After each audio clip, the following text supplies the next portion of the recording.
काय झालंय? आणि आता काय समजायला 3 दिवसापासून हा? माणसाने काही काम करावं नाही.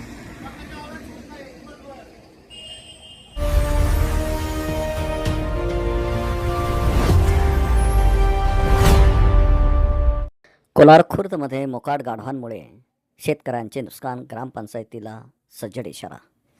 कोलार खुर्द येथील शेतकरी श्री गंगाधर दगडू शिरसाट यांच्या शेतातील सुमारे 5 गुंठे घास मोकाट गाढवांनी खाऊन शेतीचे नुकसान केल्याचा आरोप आहे.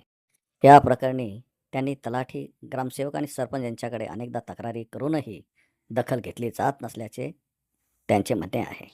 त्यानंतर संतप्त झालेल्या शेतकऱ्यांनी गाढवांना दोरीने बांधून गावातून फिरून पुन्हा शेताकडे नेले आहे. मात्र एवढा प्रकार होऊनही गाढवांचा मालक घटनास्थळी उपस्थित झाला नाही. तलाठी, ग्रामसेवक, सरपंच यांना फोन लावून सुद्धा ते उपस्थित झाले नाही. वावद्यात काय वावद्या ना, मग आता 3 दिवसापासून घास खाऊ राहिलेले. बर 3 दिवसापासून आपण काय करायचं? माणसाने काम पाहिजे, त्यांच्या मागं पळत बसायचं. वावरातून आणले तुम्ही हाकलीत आणले की? आपली जाणले वावरातून तरी 2 पळून गेले. तो माणूस आहे, हे कोण आहे लोक? हे मुलगा आहे माझा. तुझा मुलगा आहे का?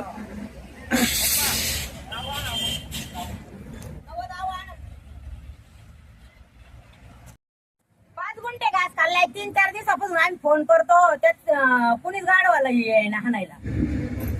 गाडव 5 दिवसापासून आम्ही आणतो वावरातून, सबस्टेशन मधून. त्या पोराला विचारा, त्याला फोन करतो आम्ही, तुझे घरे भाऊ. तो म्हणला माझे नाही. बर गावाला कोंडवाडा नाही, घरी नेऊन चारा घालीन त्याला, सोडायला येणार टंगडे खाणार मी. रात्रभर वाळू काढायचंय गावामध्ये. गाडवांनी रात्रभर वाळू काढते, दिवसभर लोकांच्या वावरात करायला जातात. करायला सोडून देते दिवसभर. अजून याच्यामध्ये 5-25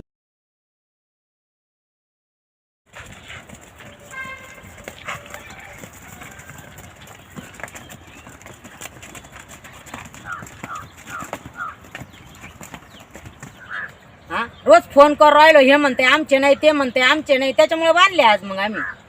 रात्रभर हे वाळू काढता नदीमधून. रात्रभर यांच्यावर काम चालू होतं. रात्रभर वाळू काढायचं, दिवसभर लोकांच्या वावरात सोडून देता यायचे त्याचे मालक येते. त्याच्यामुळं नुकसान होती. जवळपास 5 गुंठे घास खाल्लाय आज रोजी यांनी आमचा. रोज यांच्या मागं कामं सोडायचे आणि त्यांना वळायला पळायचं, हाणायला पळायचं. 2-3 दिवसापासून सांगतोय. 3 दिवसापासून कोणी जबाबदारी घेतली नाही. आज रोजी शेवटी आम्ही कंटाळून त्यांना बांधून टाकलं. यांनी ग्रामसेवकांनी, तलाठींनी आणि सरपंचांनी याची दखल घ्यायची. कारण की हे वाळू तस्करी गावात चालती, त्यांच्या समोर चालती. याची दखल पण घ्यावं लागेल ना याची पण. कारण त्याला जिम्मेदार सगळे ग्रामसेवक, तलाठीचे.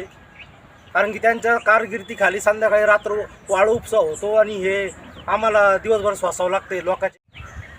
हे जे नुकसान होतंय याच्यावरती ग्रामपंचायत, तलाठी आणि सरपंच यांच्यावर आम्ही फौजदारीची केस दाखल करणार. कारण की हे सगळं सरपंचाच्या, तलाठी वगैरे असताना हे सगळं कारस्थानं चालत आहे. त्याच्यामुळे आमचे नुकसान होत आहे. त्याच्यामुळे आम्ही याच्याबद्दल केस करणार या गोष्टीची.